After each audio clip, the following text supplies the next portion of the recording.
konsentrasi diri, harus banyak observasi juga sama Kak Yuni. Waktu itu alhamdulillah kakak anak bangsa ngasih kesempatan buat saya untuk datang ke rumah beliau di Sentul. Di situ saya banyak tanya-tanya sama beliau, walaupun cuma satu hari, tapi saya bilang sama Kak Yuni kita lewat WhatsApp aja ya, kontak, kita chat-chatan atau mungkin bisa teleponan gitu kan, tahu lebih lanjut mengenai beliau. Mungkin bisa tanya langsung juga sama Kak Alvin gitu, karena Kak Alvin kan anak kandungnya gitu. Ya insya Allah mudah-mudahan lewat film ini kalau misalnya teman-teman semua nonton bisa meyakinkan, mudah-mudahan pesan-pesan yang bisa diambil, hikmahnya bisa diambil. Pokoknya dukung terus perfilman Indonesia, bakal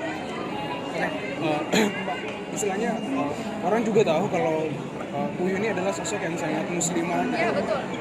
Istilahnya ada nggak sih tantangan yang kemudian banyak ngedapatin gitu, misalkan ada karakter atau hal-hal lain yang kemudian menjadi tantangan tersendiri? Iya, sosok Kak Yuni itu sebenarnya sosok yang sangat menginspirasi bagi saya, karena sosok Kak Yuni itu adalah wanita muslimah, dia sangat soleha, dia sangat baik, sangat ramah, walaupun dia termasuk istri seorang ulama besar, tapi dia tetap humble sama saudara-saudarinya gitu.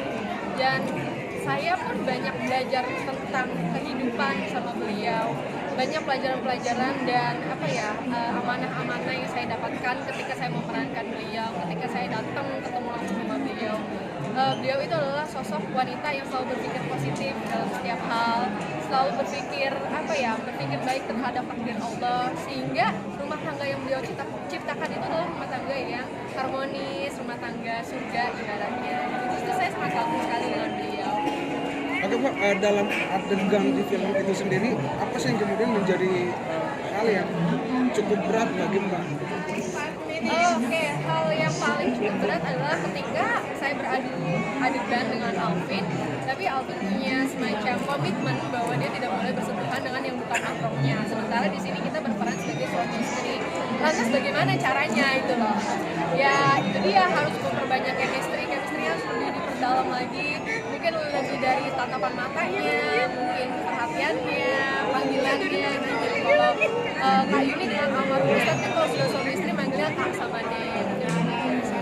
Jadi selama perjalanan syuting nggak pernah bersentuhan gitu loh, misalnya? Tidak pernah sama sekali. Terus chemistry seperti apa yang kemudian dicoba ditampilkan dalam visual itu?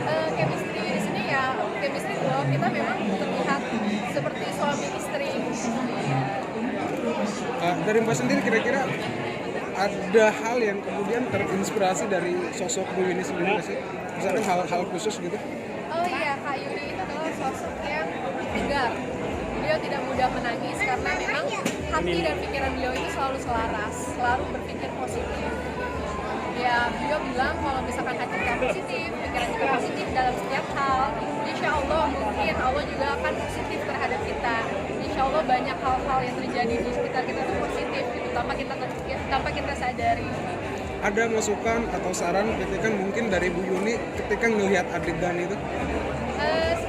Sebenarnya sih ketika preview, ya saya sih nggak lihat langsung ya, saya cuma dengar dari Mas Farid atau Bang Hari atau mungkin dari Alvin langsung. Kata Alvin bilang kalau Kak Yuni itu suka sama ceritanya gitu, bener-bener Kak Yuni banget ketika muda gitu. Jadi Kak Yuni bilang kok saya jadi nostalgia gitu. Oke, apa yang perlu disampaikan bagi pemirsa